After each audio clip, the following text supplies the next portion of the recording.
logistical. I will call to order this meeting of the Sheriff's Office Retirement Plan Board, Thursday, July 22nd, 2021. Time is 5 after 1. And the first thing I will do is have a roll call, starting on my left. John Walters. Jeanette Cudmore. David Weisskopf. Sergeant Clay Safford. Catherine Pratson. Thank you. And the first thing I will ask for is approval of today's meeting agenda. I will move to approve. I'll second. First and a second, all in favor say aye. Aye. Ayes have it, motion carries. And next, I will ask for approval of the June 24th, 2021 meeting minutes. Move to approve the June minutes. I'll second it. I have a first and a second, all in favor? Aye. Ayes have it, motion carries. Next up is old business, under Ms. Pratson, the custodial RFP follow-up. Thank you. And I believe this document, has it been copied? Do you all have copies? It'll be in board docs. If not, it's a memo discussing some of the outstanding items that arose when we talked about the custodial RFP. I'll give you a minute, and if you click on the board doc item, you'll see the attachment.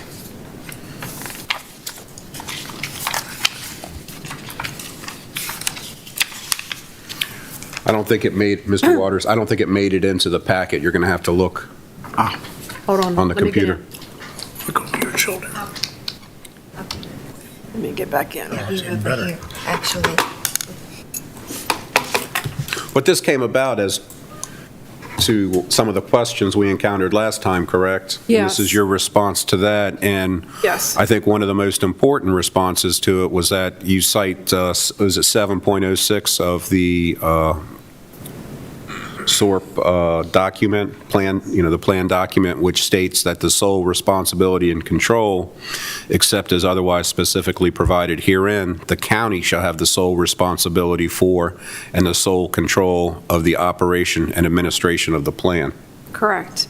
And trying to address, and Mr. Walters, I think many of the concerns came from you, the role of the trustees in the process for selecting the new custodian for the combined trusts. Thank you. So as David just mentioned in the retirement plan document, and this is mirrored in the other trusts as well, is the county bears the sole responsibility.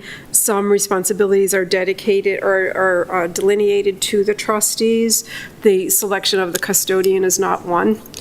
And then similarly, in the procurement manual, the contracting officer shall determine the type of procurement method utilized for purchases that require a formal solicitation, and the county's preference is to utilize a competitive sealed bidding process for goods and services expected to exceed $50,000 or more, which this is expected to exceed that.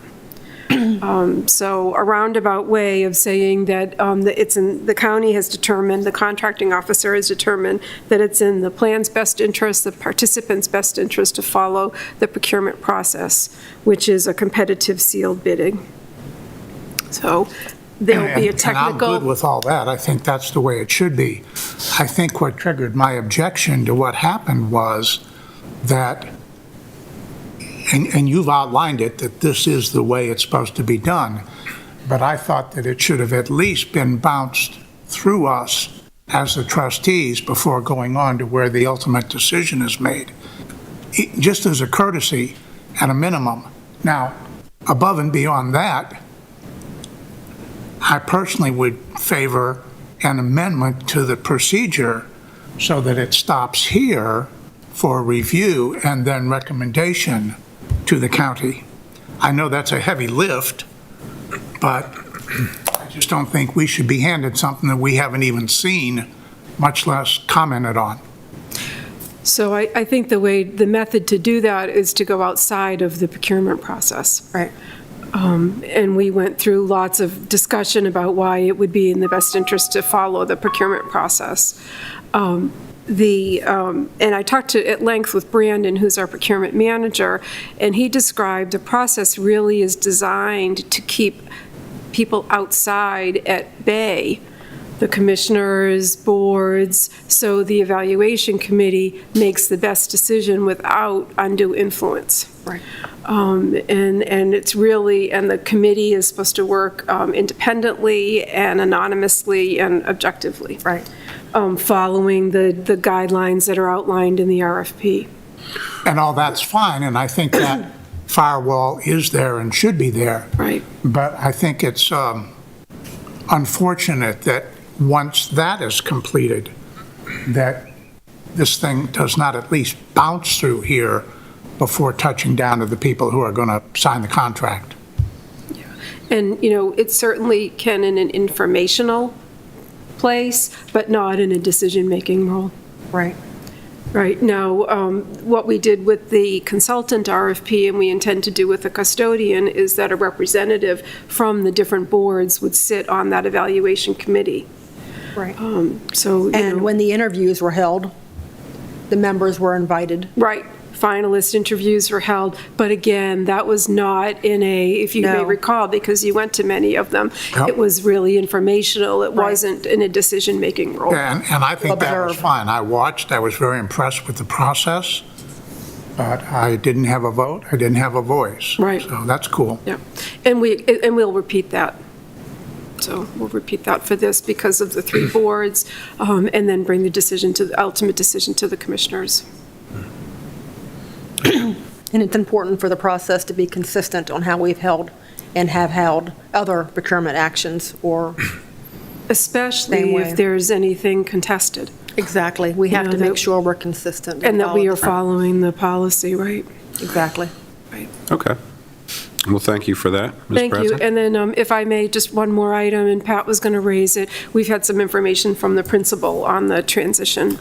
Right, thank you, Ms. Pratson. Okay. So just to close the loop here, we received notification from Principal in Wells Fargo about a week, maybe 10 days ago, that the ultimate transition of the current Wells Fargo platform onto the new Principal platform was set to occur in the third quarter of this year. The third quarter would have been the blackout period, meaning that no assets can move off the Wells Fargo platform prior to the consolidation, which would occur later this year. But recently, we received correspondence that the acquisition and the consolidation of the platforms has been further pushed back, likely to Q1 of this year. So we just received notification, no color around why that is. They are going to have a webinar on Thursday, a week from today,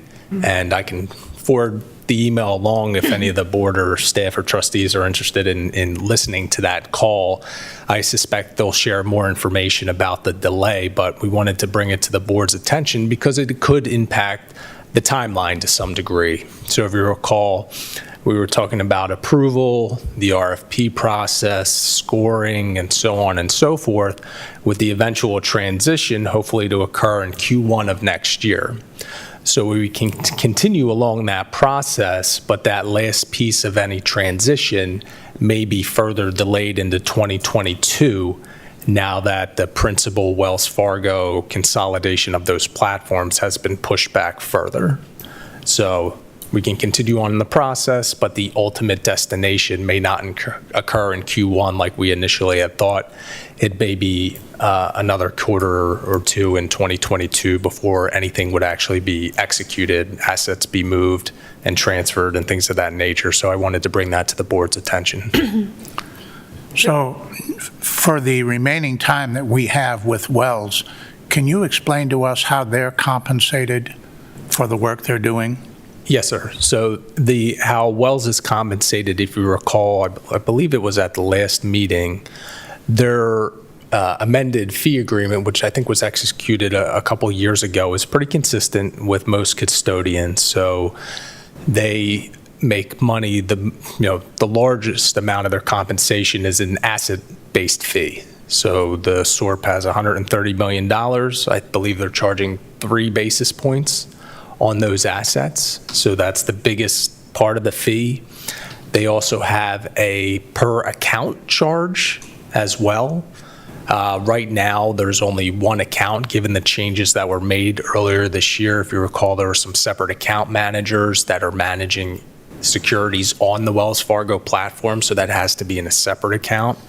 We moved away from that to make the operational administrative complexity more simple via rebalancings. And the other piece of the puzzle is they make a nominal amount on any trades and transactions as well. But the vast majority is a market value-based fee on the underlying plan assets. 3 bips and a flat fee Yes, and sir. transaction costs. Yes, sir. So 3 bips on 130 million. Should have done the math. Call it 40 grand, I believe. The per account charge is $2,000 per account, and then the transactions, and excuse me, in addition to that would be things like wires, cutting checks, 1099s, things of that nature. But those are more nominal type fees. The largest piece is that market value fee. Yeah. And if you'll recall in the presentation, the last meeting, the early work that you have done, their pricing is very similar to the other providers. Correct. So I think when we got the informal proposals, what you saw between them and the two others were, they were reasonably consistent with one of the other banks. Another bank, Wilmington Trust, was maybe about $10,000 lower, I believe. And this is what all 3 funds in aggregate, right? Because if all 3 are using the same bank, then everybody can enjoy the scale of the additional assets. So that, and it's important to remember too that it was the current provider and then 2 other banks, but a full RFP process will hopefully breed more competition, which hopefully leads to more competitive bids. Okay. But thank Okay, you. well, thank you for that. And that will take us into the new business, right? Yep. Yes, sir. Okay, so we have a fairly light agenda today, and just one handout here in the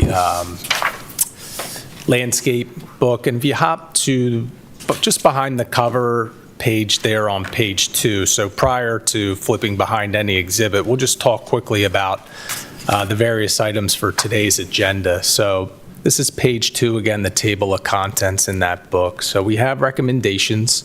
So in just a short minute, we'll show you the current allocations for the fund, which have changed, obviously, since last time we met 4 weeks ago.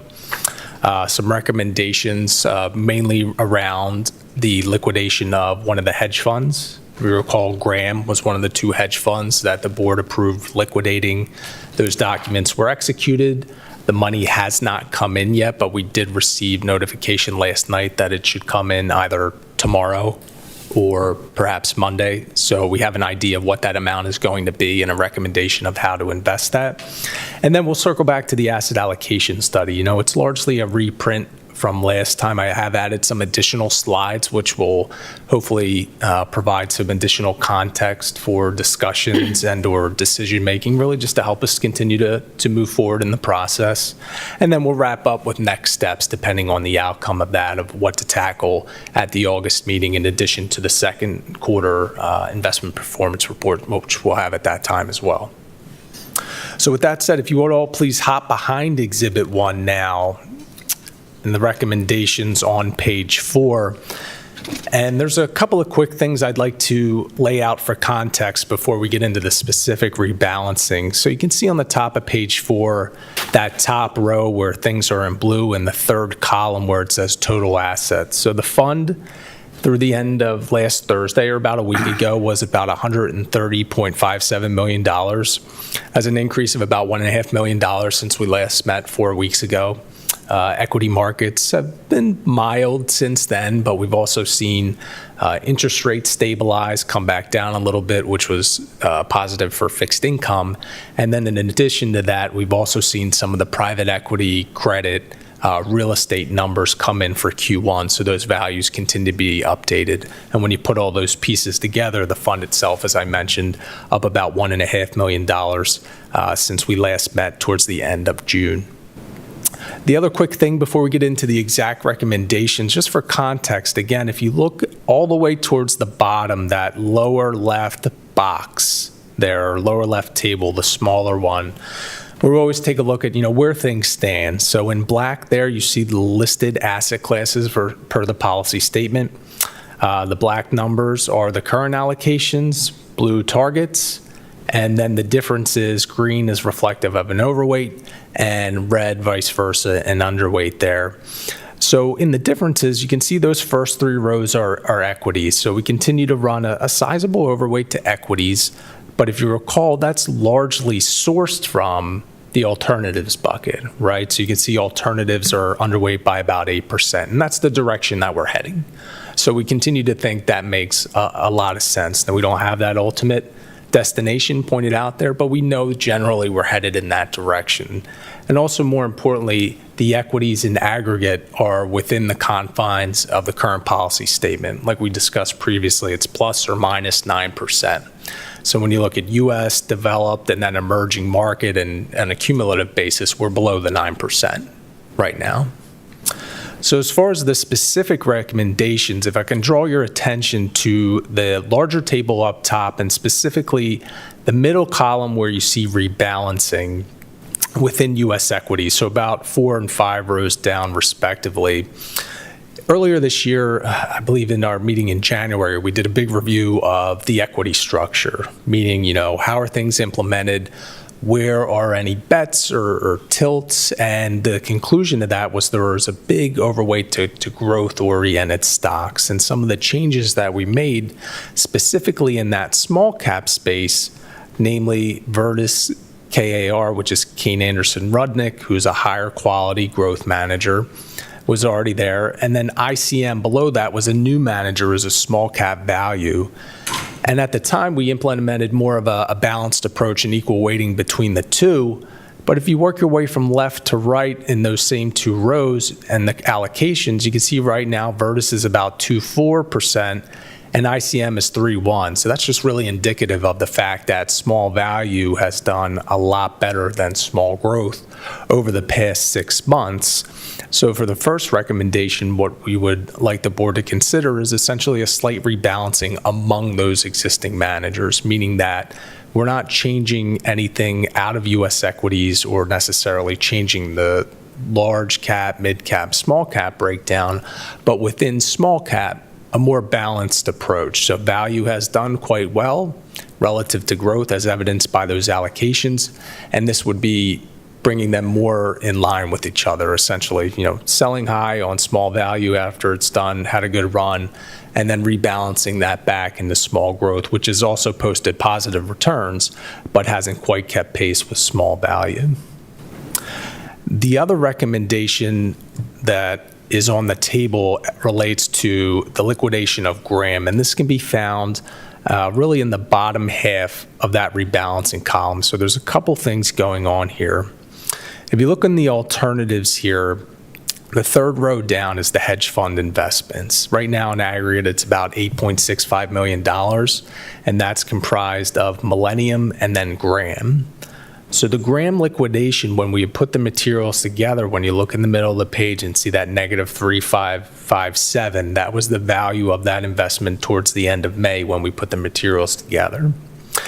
We got the June updated value yesterday when it said this was going to be liquidated, and unfortunately it was about $100,000 less than that number. And I wanted to keep that in the back of your mind when we get to the recommendation, because given we're not receiving as much money as we expected, I'd like to tweak those just down a little bit so we're not sourcing more money from cash than we otherwise would have had we gotten that whole money.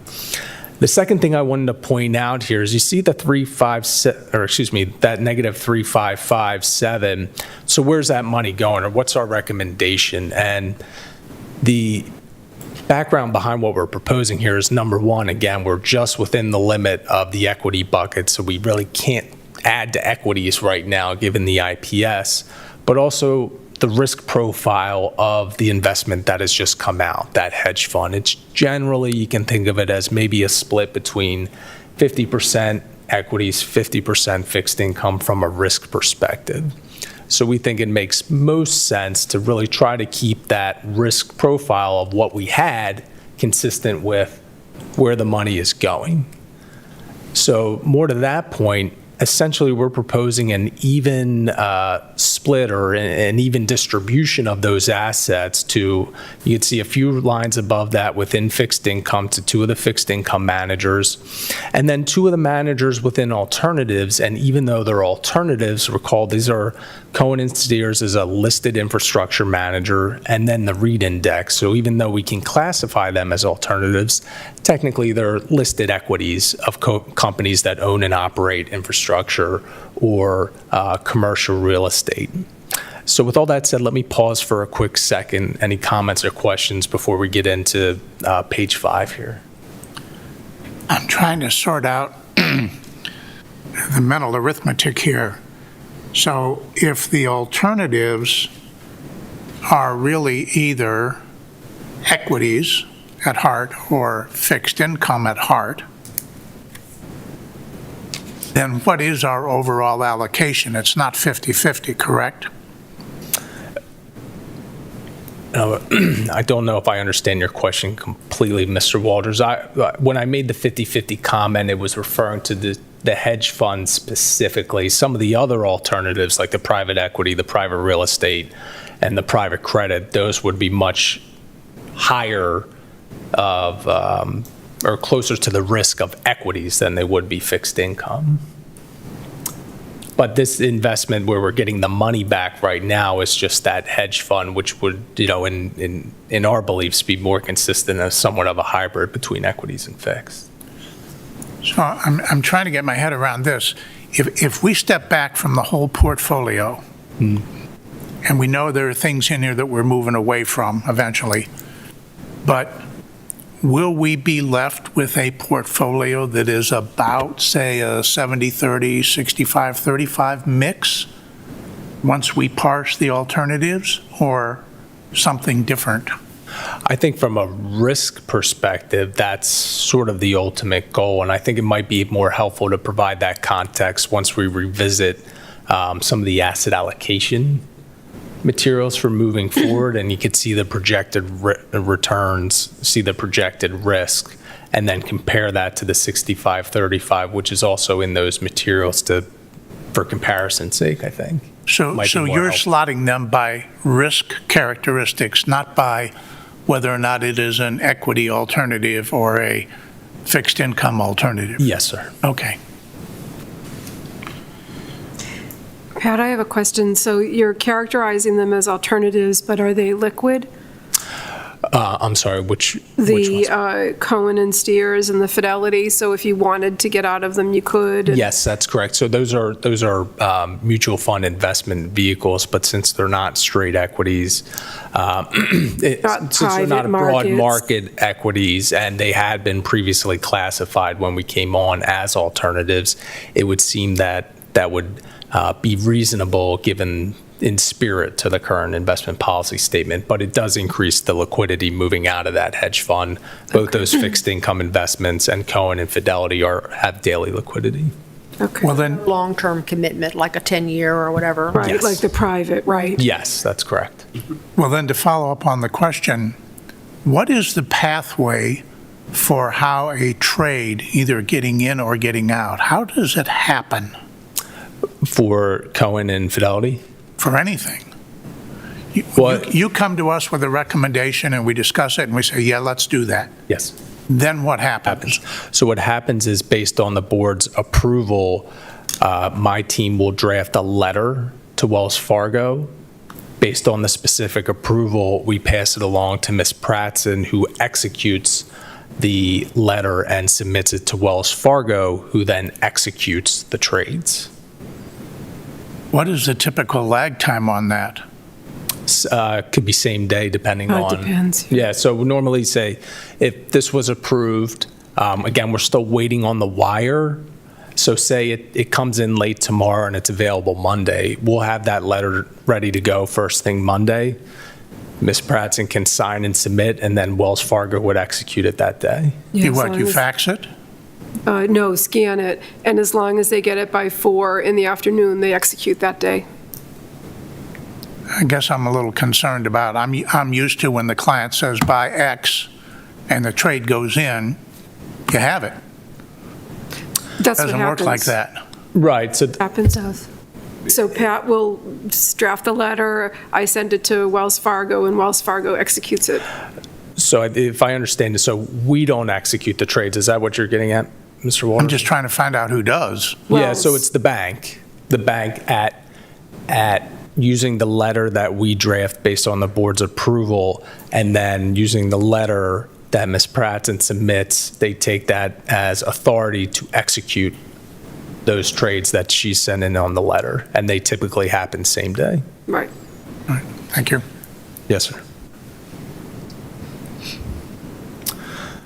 Okay, so if we can look at page 5 quickly. So page 5 Bless you. Thank you.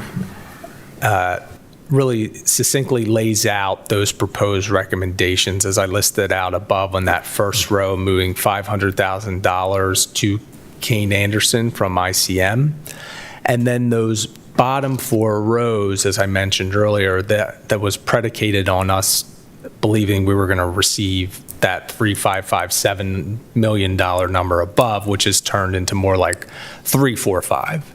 So for the board's consideration, we would like to amend the proposal below that Vertus KAR. You can see they're evenly split, essentially changing that from, $850,000 to $850 across the board, since again, we're operating with $100,000 less than we had previously anticipated. So each of the funds would reduce from 875 to 850? Right. Yes, sir. Okay. Yep, both the spies and the cells. Yes. And I'm sorry, what would the new numbers be? You think they're about 100,000 short? No, I know they are, but the problem is obviously, we put the materials together last week, and then we got that new number last night. So the new number, instead of that 355, is about 346. As long as we approve the same proportions, Right. right? I'm sorry, the As same. long as we approve the same proportions, Right, which I think the 850, does there, right? So 850 in aggregate, is 3.4 million, so a little bit below that. So the residual would just go into cash, which, as you can see on page 4, we had a small residual going into cash, namely because where you see the cash held outside Wells Fargo, that's cash at Morgan Stanley, and there are aggregate capital calls in the neighborhood of about $350,000 that are going to be called within the next 2 weeks. So even though you see a 2.6% aggregate cash level, that's going to come down over the next 2 weeks as that $1,000,065 is reduced by about that $350,000 when those calls are debited from the Morgan Stanley account. You need a motion? Yes. I move to approve the investment recommendations from Marquette Associates. I'll second that. I have a first and a second. All in favor? Aye. Aye. Any opposed? Ayes have it. Motion carries. Okay. All right, great. Well, so if we can skip ahead here to Exhibit 2. So as far as the asset allocation study, as I mentioned, it's mostly a reprint from our meeting last month. It was a lot of information at the time. The board, rightfully so, wanted to digest that a little bit. But I've added a couple of other slides that maybe will help provide a little bit more context and granularity to some of the key dynamics when thinking about long-term asset allocation.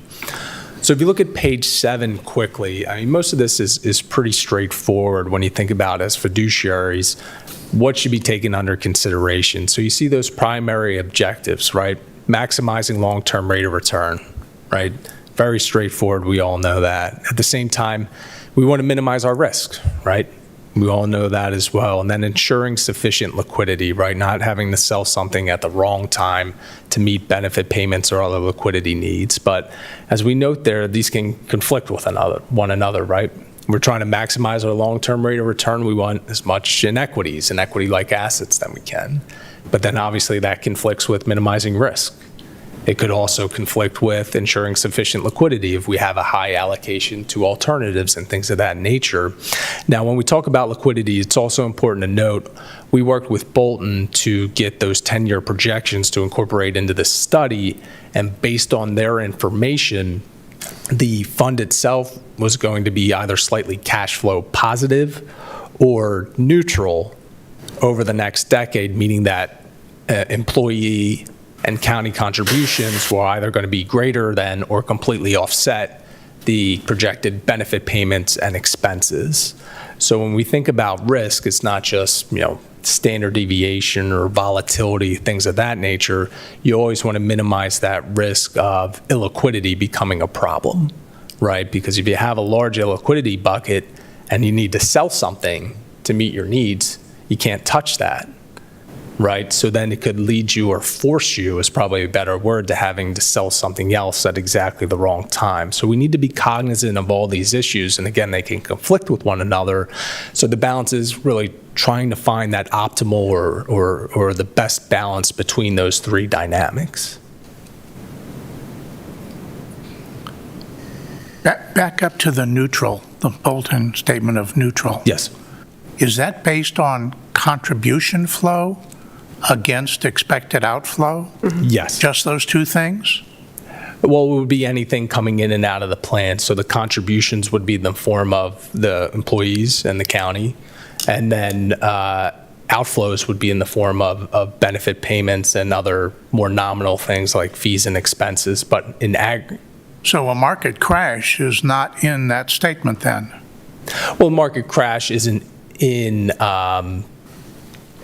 necessarily relevant for that statement because their projections assume that the actuarial assumptions are met. So, Right.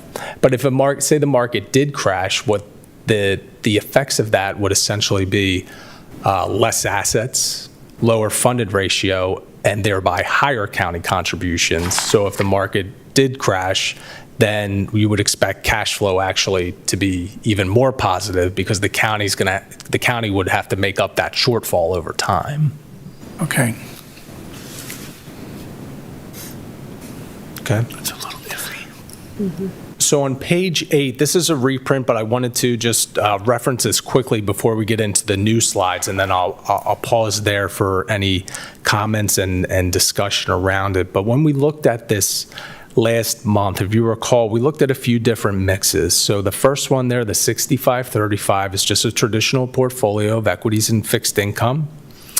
When you see the second column, that's with illiquid. So as you all well know, like we've talked about in the past, between private equity, real estate, private debt, those are long-term investments where we don't control the cash flows. The money's returned over time, and it's essentially locked up. So we can't move to 65-35 today. So that would sort of be an interim solution, just recognizing the fact that this money's out there, you can't do anything about it, and how do we adjust the 65-35 as appropriate.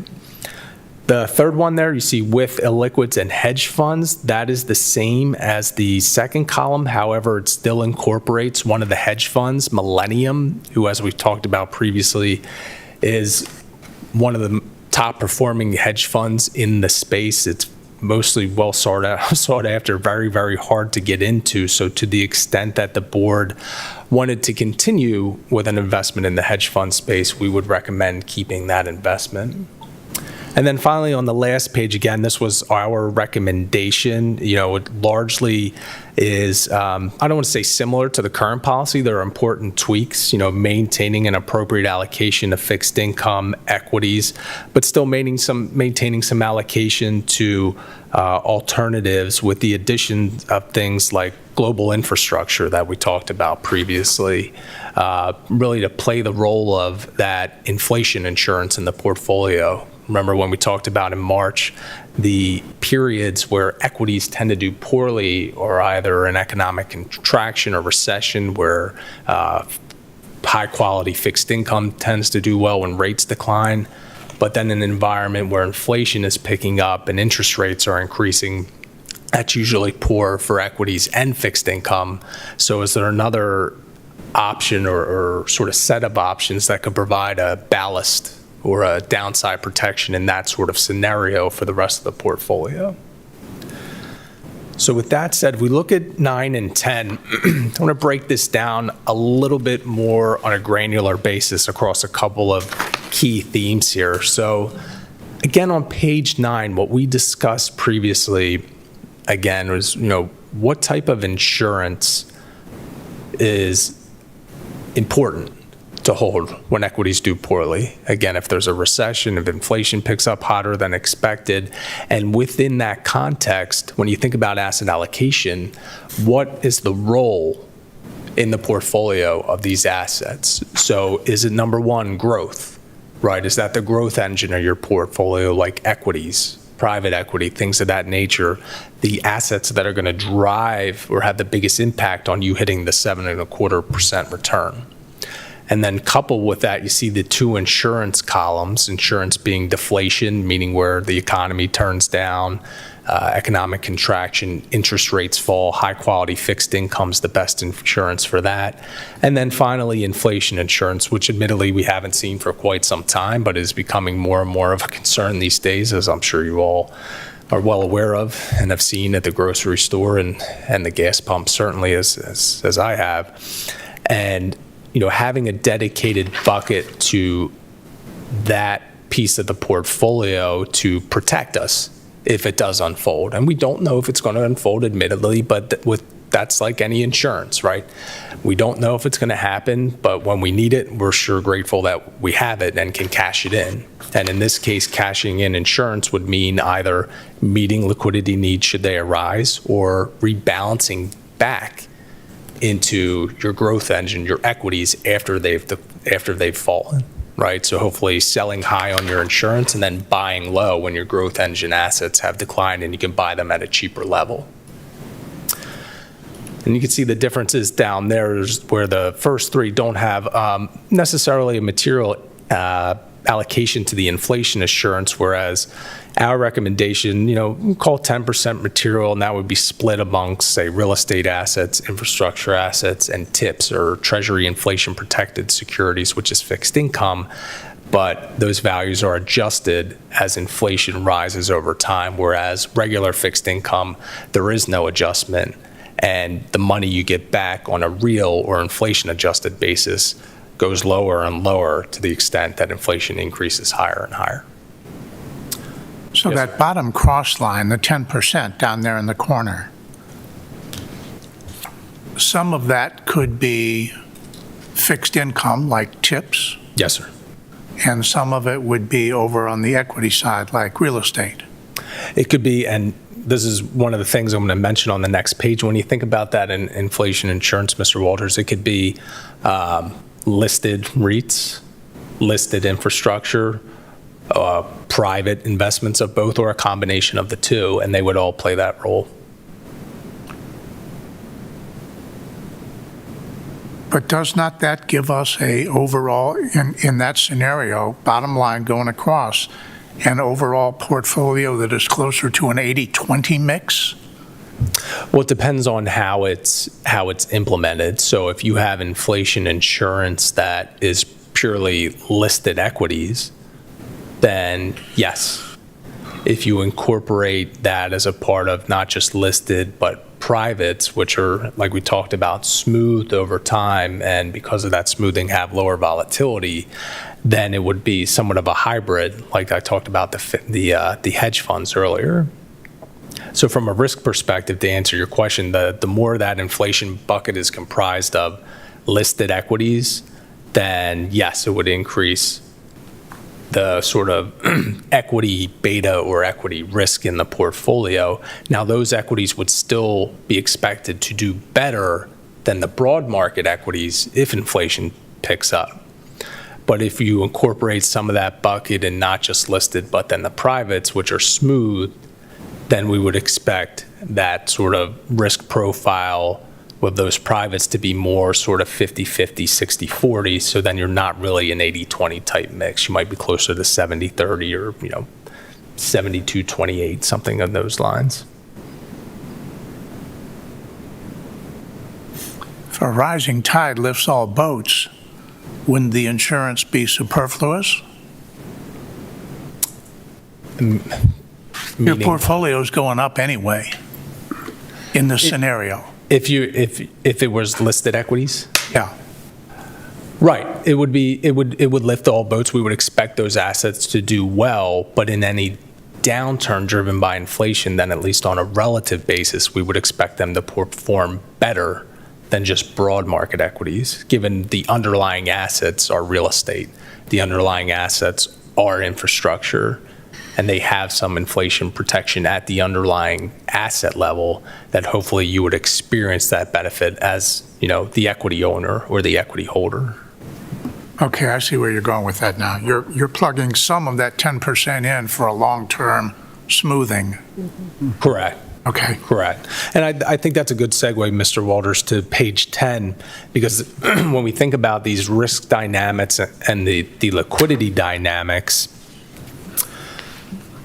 this is a new page I put together so you can see as you work your way from top to bottom on that portfolio of 65-35, and then again with the liquids hedge funds, and then our recommendation, you can see the breakdown based on liquidity, right? So a 65-35 is going to be 100% liquid. We give direction to sell today. The assets are available tomorrow. Now, with the second and third type of options, again, this is something that is in place, right? So we can't get to 65-35 for years and years. But for right now, those two respective buckets, the liquid allocation assets would drop fairly meaningfully down to 88 and 84% respectively. And then you can see how they're broken out between semi-liquid and illiquid. So the latter meaning those 10-year closed-end funds where you commit money and then the manager returns it to you at their discretion. Semi-liquid meaning that it doesn't trade on a daily basis, but you can ask for your money back or contribute more money on a quarterly basis. So it's more liquid than an illiquid investment, but obviously a little less liquid than something that's daily. And then on the bottom there, our recommendation obviously is a little higher from an illiquidity perspective, where you see liquid would be a little bit below 80%, semi 10, and 12 a liquid. But, going back to your comments a second ago, which I had planned to discuss a little bit, was in our previous recommendation, we had, say within real estate, be 2% private real estate, which is what you have right now, and then 2% in sort of a semi-liquid real estate bucket, which meaning that it has quarterly liquidity, somewhat akin to those private REITs, but an institutional type manager with institutional type fees. And then within infrastructure, a similar story. The 4% was a recommendation to have, again, sort of a semi-liquid investment that's liquidities on a quarterly basis. However, if you do something within real estate or, again, within infrastructure, we'll say, well, we don't want all of the illiquidity. We want to keep 4% of that. We have a current REIT manager, so let's keep half of that in REITs. Or in infrastructure, let's keep half of that with Cohen and Steers. So that illiquidity total on the bottom right there from 22 comes back down to, say, 18, which is more in line with essentially what you have to do right now, given the current construction of the portfolio. So there are certain tweaks or things at the margin that we can do if the illiquidity is of an utmost concern to improve those dynamics moving forward, but at the same time have a balanced fund from the perspective of a decent allocation of growth type assets, a decent allocation to those deflationary insurance assets, and then the inflationary insurance assets. So with all that said, let me pause for a second. As I mentioned, the rest of the deck here is a reprint, and I'm happy to walk through it again. But to the extent that the board had time to digest our previous discussion and what I just laid out, happy to answer any other comments or questions or a broader discussion from the board right now.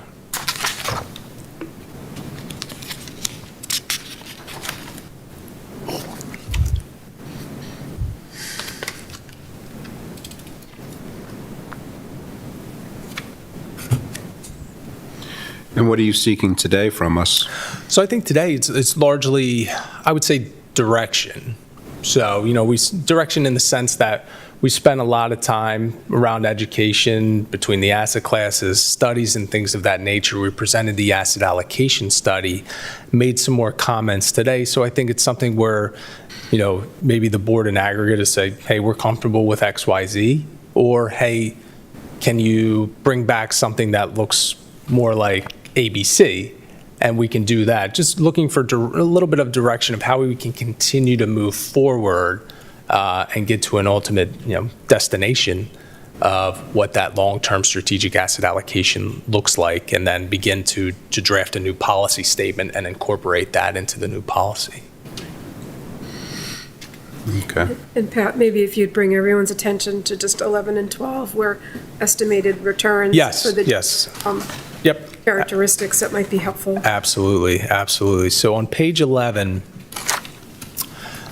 so when we run these asset allocation studies, as a quick review, we're looking at returns, risk, market value projections, funded ratio projections, base case, but also the range of outcomes, right? Because that base case, I can tell you, if we're going to sit here 10 years from now, we're not going to be to 2 decimal places there. There's just too much unknown. So that's why we like to think about things as a range of outcomes, right, from a risk perspective. But with that said, if you look at that middle table on page 11, you see those 4 portfolios as you work your way from left to right.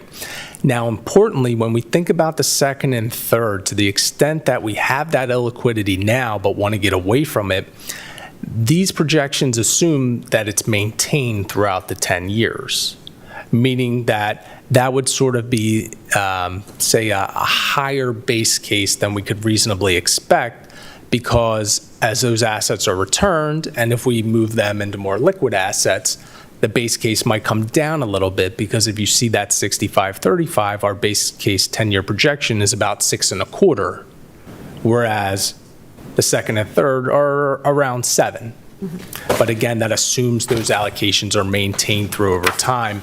And then that last recommendation about 7.25, which, again, important to recognize, that's the bogey right now that we're trying to hit over the long term. That's the assumed actuarial rate of return is 7.25. Now you can see below that the volatility projection, so the risk, if you will. Generally, it decreases as you have more diversification. Generally, when you think about a portfolio, if you can incorporate assets that don't necessarily move in lockstep. So based on the economic environment, maybe one piece of the portfolio is not doing well, but there are others that are doing a little bit better. You can provide some downside protection.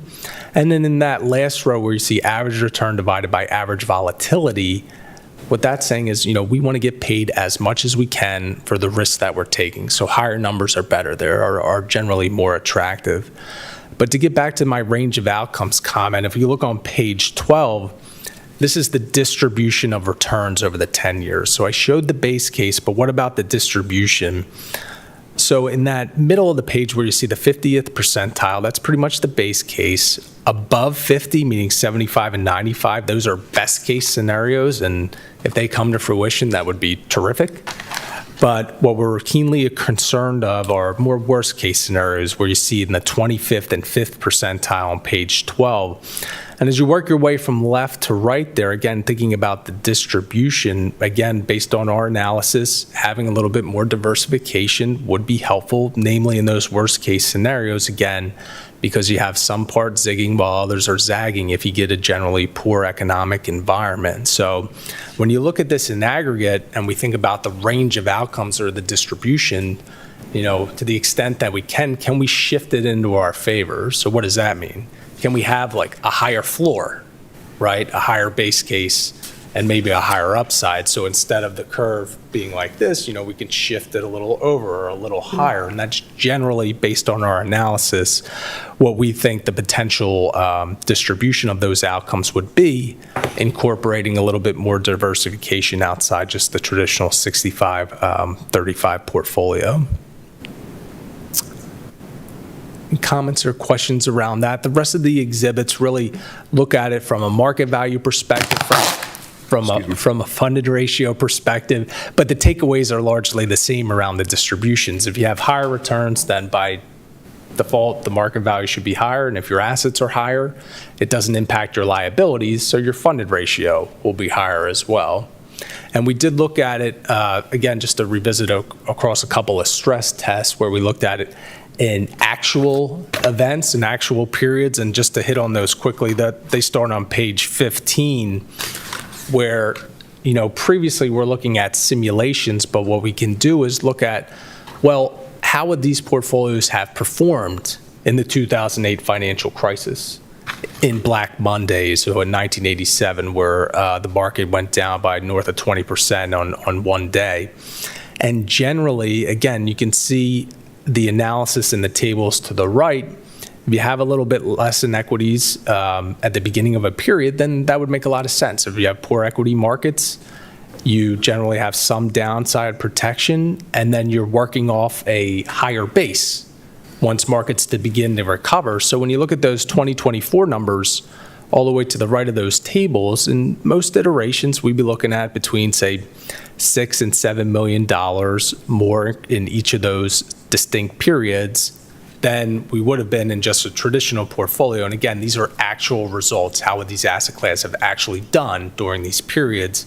And it's a similar story on page 16, but instead of looking at equities, this is fixed income. So we haven't had a huge jump in rates in a long time, but we did see one in 94 and 81. And if we have less in fixed income, then generally we would see more protection because rates up, bond prices down. And then you can see at the end of those periods, generally, again, say between $4 and $7 million more at the end of those periods. So again, we showed simulations before, but this is how things would have actually unfolded because they're actual historical events. And then we also showed another simulation based off of, well, what if equities and fixed income did poorly at the same time, which hasn't happened often, but is not out of the realm of possibility. And that's on page 17. But the story is generally the same, because if you have assets outside of just those traditional assets, if equities and fixed income are getting hit hard for 1 year, which you see up top, or maybe a consecutive 3 years, having a little bit more diversification, again, based on our analysis, would leave you with higher market value, say in the range of, again, $5 to $7 million in any of these iterations. So again, let me pause. Sure, and I apologize for making the noise, but what I was looking at is I'm trying to compare page 4 and page 8. Page 4 is what we have currently, correct? The fund allocations? Yes, sir, that's right. So page 4. And so what I'm looking at is I'm looking at page 4, and then I'm looking at page 8, and looking at your recommendations, because basically, as I see it, like total U.S. equity of what we have now is 26%. Your recommendation is to go to 34%, right? And then for non-U.S. equity, what we have currently is 17. Well, the target on page 4 is 17%, and you want to jump it to 21%. Emerging markets, I think, is just a percentage, right, from 6 to 7. And then the fixed income, the target now is 16%, and you would jump that to 23%, excuse me, right? And then where we're taking out of is the alternatives, right, going from 33% down to about 22%. Right, that would be the broad crux of it, and there were, I can't remember quickly, so the equity targets in aggregate, the proposal for international or non-U.S. was 21. Now it's actually about 23. So that'd be a slight reduction, namely for the reason that U.S. markets constitute about 62% of the global equity market, whereas now you're kind of 50-50. So you have a pretty big bet on equities outside the U.S., and we think it'd be more prudent to have a little bit more of a home bias. Okay. But the rest of your comments, Mr. Weiskopf, are correct, yes, sir. Okay, and so, because to stick with the alternatives, 33% is what you've always said is too much, right? It's high, yes. It's high, It's okay. high, yes. And we shared some information, I Right. believe, at previous meetings. Certainly. Maybe not been certainly. here, where the median And going is- down to 22% you think is acceptable or not too high, or? So a couple of data points around that, which we shared. The median allocation to alts for Maryland counties is around that 20-ish%. And not that that should drive the decision-making, but I think it's helpful context. And then related to that, to the extent that we don't have liquidity needs, then all else equal, you can afford to take a little bit more illiquidity in the portfolio. Now, definitely less than there is now. So the 33 to 21 would be a solid 35% reduction. But we still think it does play an important role in the portfolio. And I think we've seen some of the benefits on that, certainly on the OPEB side of things. Right. And so what we do, if we went with your recommendation, when it came for alternatives, we wouldn't be putting anything new into it until, some of the old stuff, was done away with. And then when it got to the point where we had to add back to the alternatives, you would come before us and we would have a discussion about what the rates are, how long it's going to be tied up, and all of those things. So That's exactly right. The only key distinction I'd make around global infrastructure, since that would be a newer part of the portfolio, that recommendation would come sooner, but that wouldn't be an investment that would be tied up for 10 plus years. It'd be something that is offered in like I said, a semi-liquid type of format. And really to go from, if we labeled these A, B, C, D, right, just for going from left to right, really the only difference between B and your recommendation is about 10% to 14% in terms of the other assets, right? The private stuff, the alternatives, right? I'm sorry, Mr. Weiskopf, what page are you looking at exactly? I just wanna make I'm sure. on 8, I'm sorry.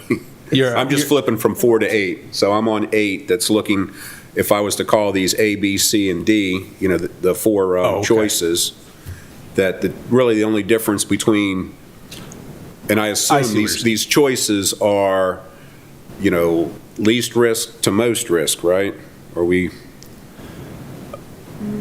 Well, it not depends. necessarily? It depends how, Different type of risk, is that the? I think it depends on if we're looking at these in isolation, or are we looking at them Gotcha. from the total portfolio? But really, the difference, I guess, between B and D is a couple percentage points in how the ones you just talked about, the global infrastructure, the private debt, and the private equity. Going from I 10 think, to 4. Yes, I 10 think to that's, 14, I'm sorry. yeah, I think that's fair. How about giving us an example of a global infrastructure investment? What would that be? So there are trying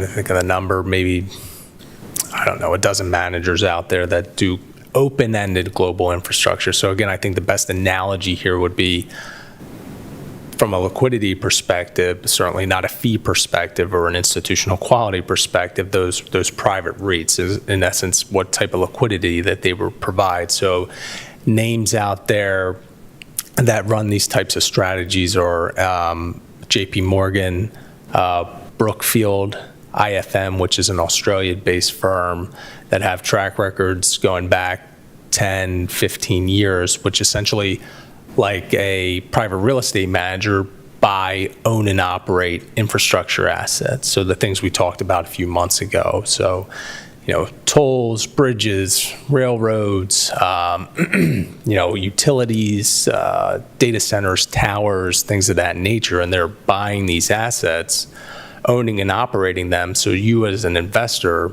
invest in a fund like you would a mutual fund. So you have indirect ownership of the assets because you own the shares, so you're an equity owner. And largely from a return perspective over time, most of the return's been constituted of income, because a lot of those assets pay off continuous income, and then the capital appreciation might be, a quarter to 30% of the total return.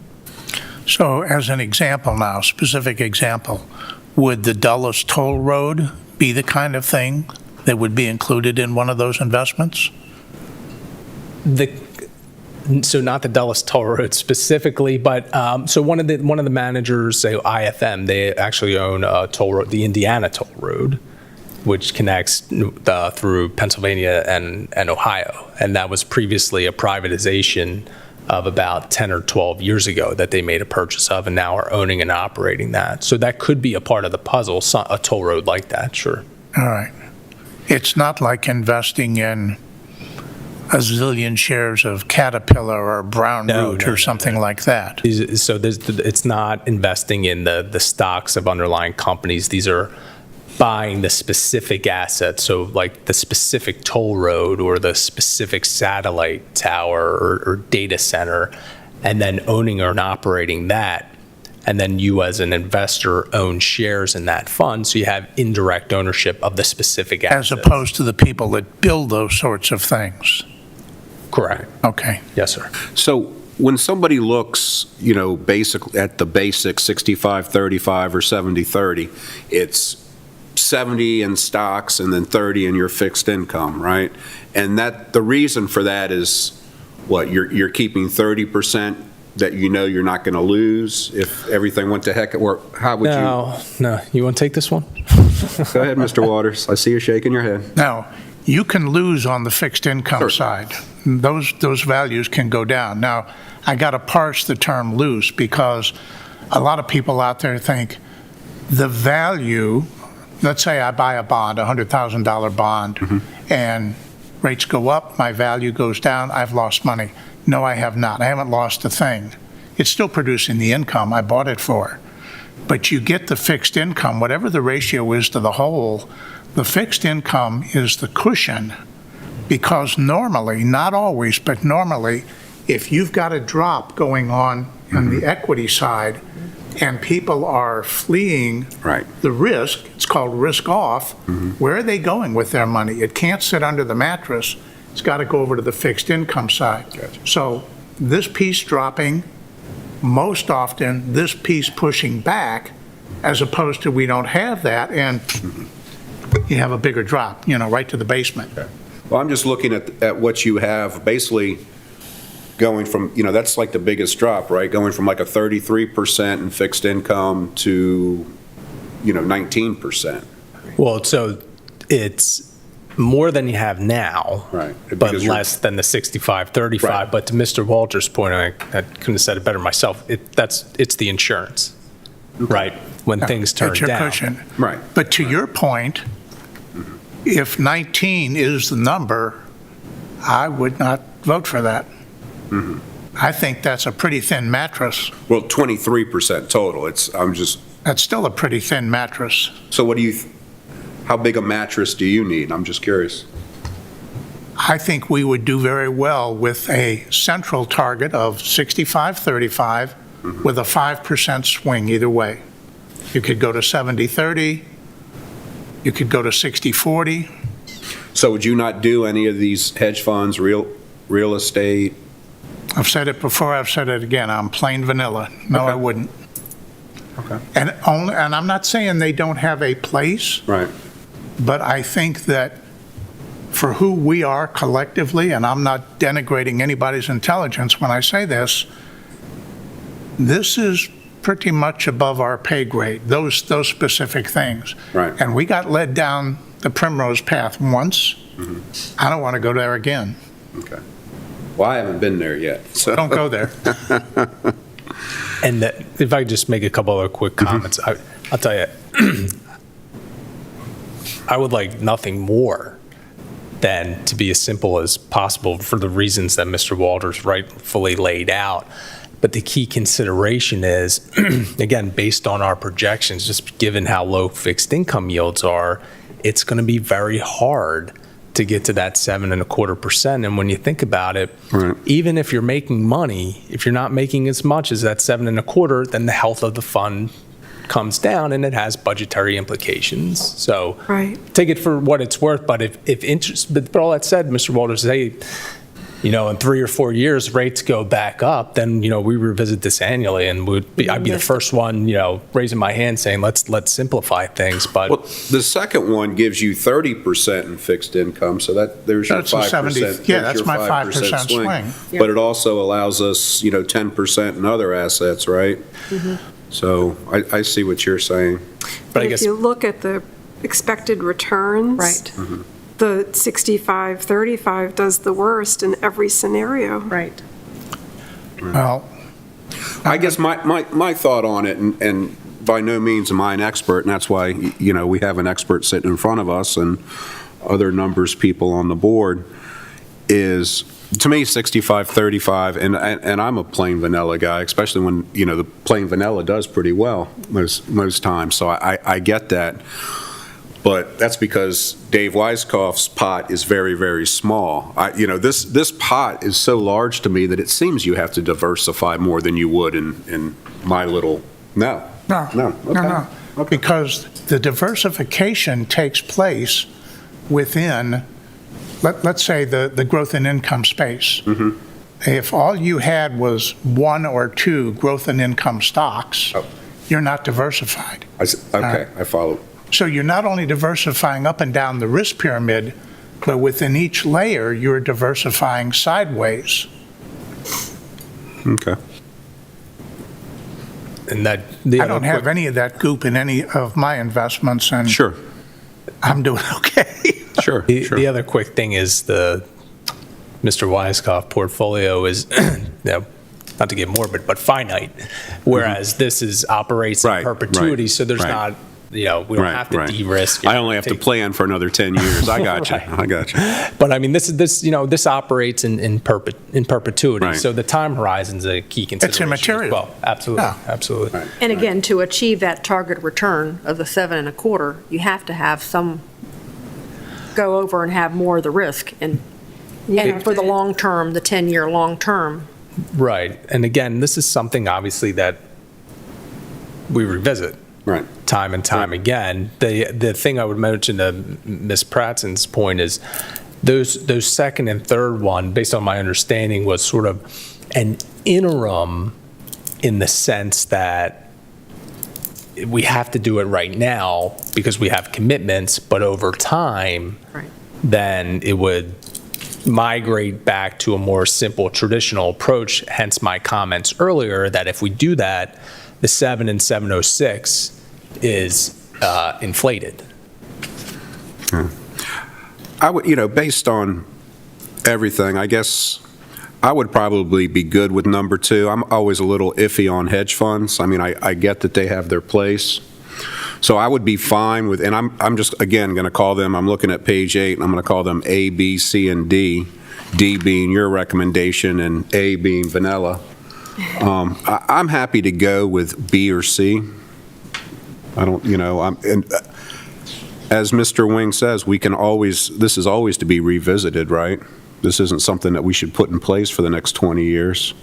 So I'm happy to put in place either B or C and revisit it. I don't know, but that's why there's more than one person. What's everybody else think?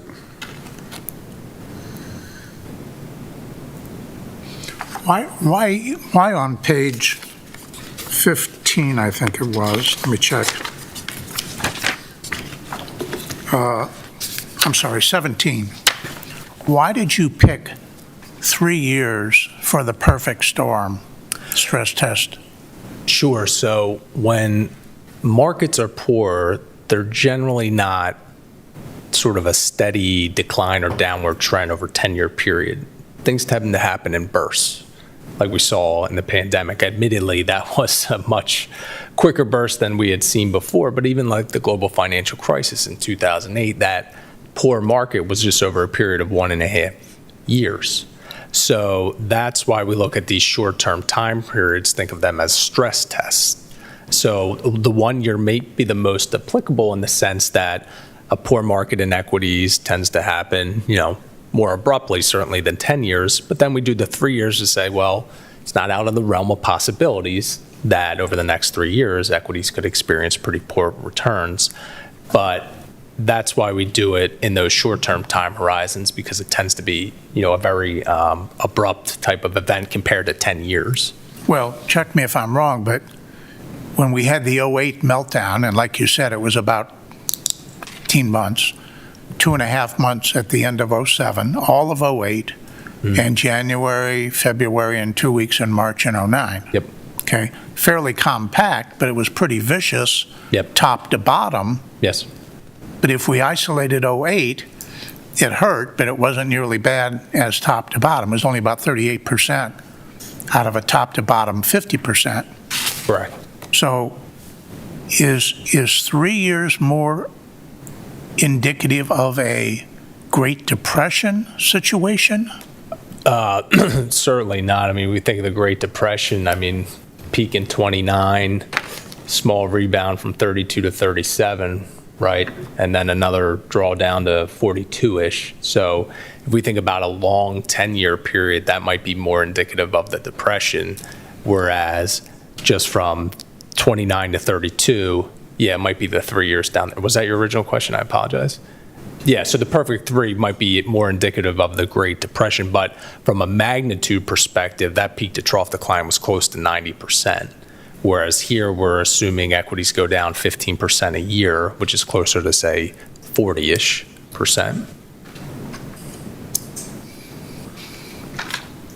But the relative merits of the portfolios, I think you would see would not change based on the magnitude of the drawdown, having less in equities than just by default, and having more in other areas, then you should have been, on a relative basis, come out a little bit better, even in a more drawn-out bear market like the Depression relative to what we're seeing here.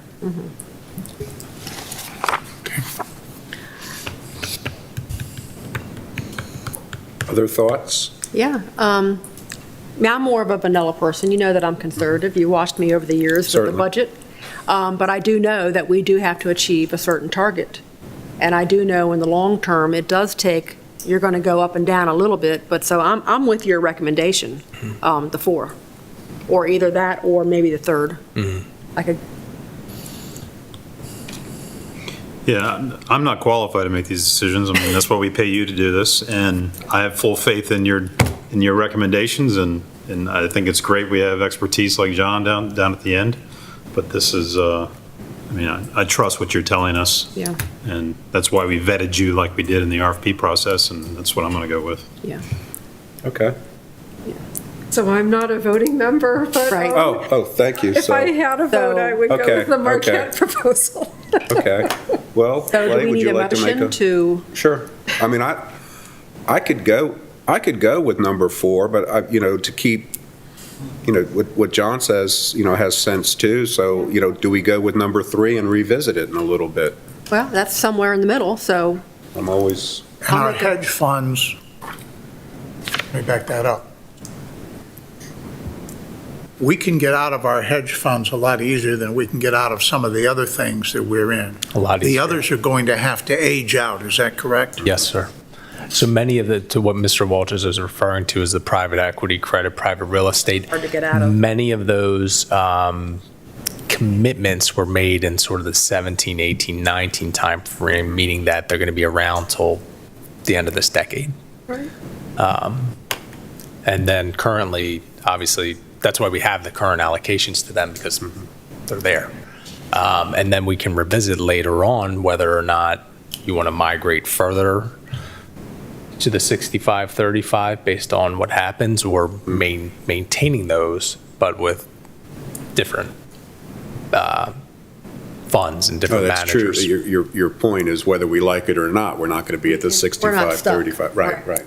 right. We can move it, and we review it every year. I'm with you. Correct. Correct. So, So at this point, I'll make a motion to go with the number 3, with the liquids and the hedge funds. do we have a second?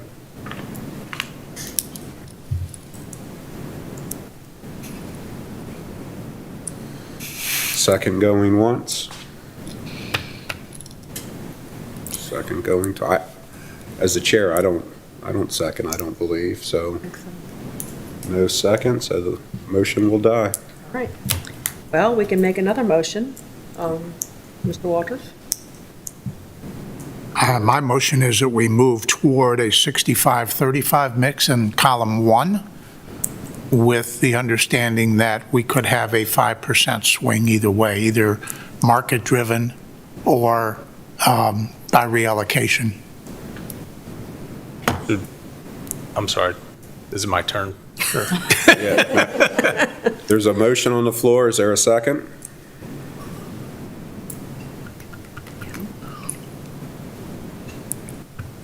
Okay, the motion's going to die for lack of a second. Mr. Sargent, would you have a motion? I'll make a motion to go with the recommendations that you suggest. which is labeled the MAI recommendations on Correct. page 8. Yes. Do I have a second? I'll second. Have a first and a second. Do we need discussion? I'd like to hear what Mr. Wing has to say. So my comment was just based on the previous motion. I apologize, just to recognize that even if we're going to go to the 65, 35 plus or 5, that we were going to have to start at number 2 or Right, B. because of the existing, Now. right. Yeah, so that was the only comment I was right. going to make around that, sir. Okay. So is there any other discussion? All right, so what's on the table is column 3? 4. 4. All right.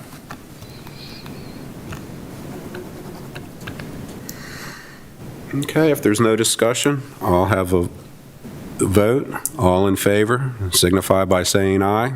Aye. All opposed, signify by saying nay. Nay? Motion carries 3-1. No offense. I'm taking. All right, so if we just move on, we'll wrap up quickly here with next steps, just to outline where we're headed the back half of this year. So this is on page 20 behind Exhibit 3. So next meeting, we'll have the Q2 investment performance report for the board's review.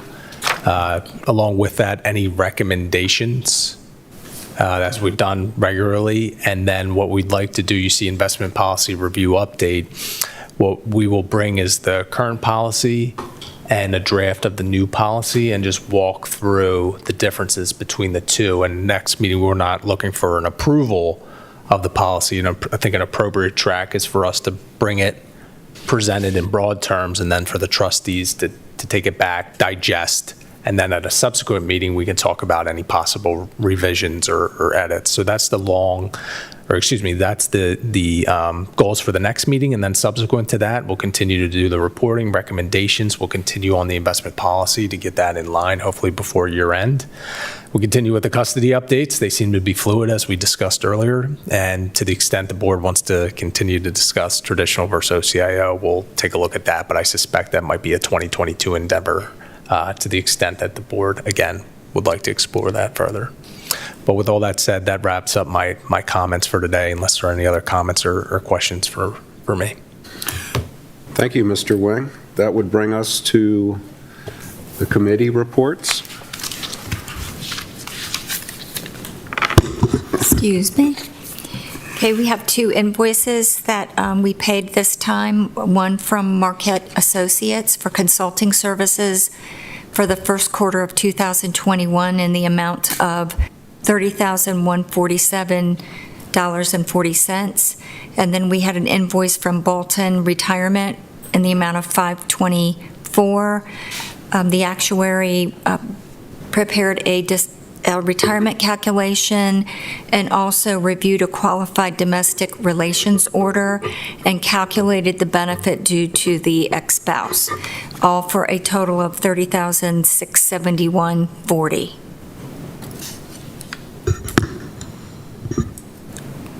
Okay. We need a motion to I approve. see a wow.